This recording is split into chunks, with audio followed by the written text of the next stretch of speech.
Et pour aller plus loin, nous sommes en visioconférence avec Nora Chény. Bonjour, vous êtes professeur émérite de l'Institut français de géopolitique. Le maire d'Istanbul, on l'a vu, a été réélu haut la main. Il est dans le viseur du pouvoir, il a quelques soucis judiciaires.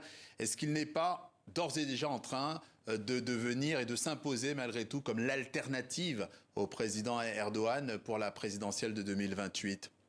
Tout à fait. Il y a maintenant, il est question pour lui d'avoir un destin national et c'est assez drôle parce que c'est un peu la même chose que ce qui s'est passé avec Erdogan. Erdogan est parti d'Istanbul pour devenir ce qu'il est aujourd'hui et lui, İmamoğlu, il est très probable qu'il fasse une carrière similaire, c'est-à-dire qu'on a la réalisation de cet adage qui conquiert Istanbul, conquiert toute la Turquie. Donc il y a cette éventuelle répétition, mais d'ici à 2028, il y a quand même 4 années où beaucoup de choses peuvent se passer.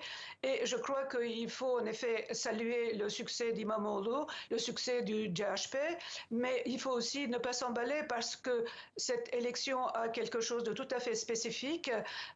Dans cette élection qui est donc pour une consultation locale, la diaspora, les Turcs qui sont en Europe n'ont pas pu voter. Or, les Turcs de la diaspora, il y a l'Allemagne et la France votent à plus de 65% pour Erdogan. Ça fait au moins 1 ou 2 points de plus pour l'AKP qui n'est pas pris en compte là dans cette consultation. Et c'est étonnant que les commentateurs ne se souviennent pas de cette particularité de cette élection-là. Et vous le précisez effectivement. Vous avez parlé d'un adage sur les élections municipales vers effectivement un destin plus national. Quels sont les mécanismes qui font que ces élections locales ont un impact direct sur un scrutin national comme la présidentielle ? Ça dépend, géographiquement, c'est pas toutes les régions et toutes les villes d'Istanbul, de la Turquie, qui promettent un destin national au maire. C'est Istanbul. Istanbul parce que c'est la capitale culturelle, la capitale économique et de loin de toute la Turquie. Donc c'est là que l'opinion, l'idéologie, le symbolique, tout ça se concentre à Istanbul. C'est à partir de là qu'on a un ton, une note, une atmosphère politique qui se diffuse plus ou moins, bien sûr, dans le pays.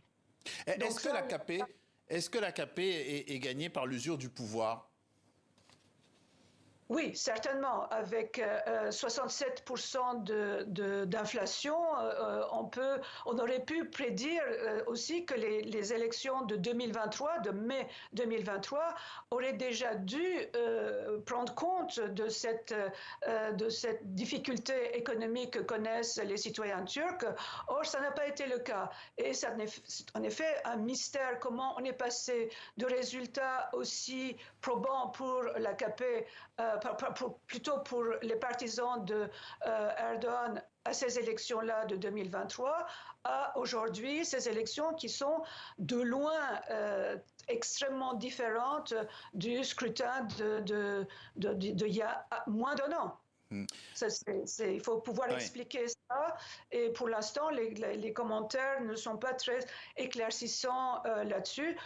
Je dirais que le fait que la diaspora n'a pas pu voter joue pour 1 ou 2 points en moins pour les résultats nationaux. Cependant, il y a quand même quelque chose qu'il faut signaler. L'écart entre l'AKP et le CHP aujourd'hui dans ces élections, à Istanbul, c'est de 10 points et à Ankara, c'est de plus de 20 points. Donc, il y a vraiment quelque chose, un tournant, une bifurcation qui a eu lieu. Voilà.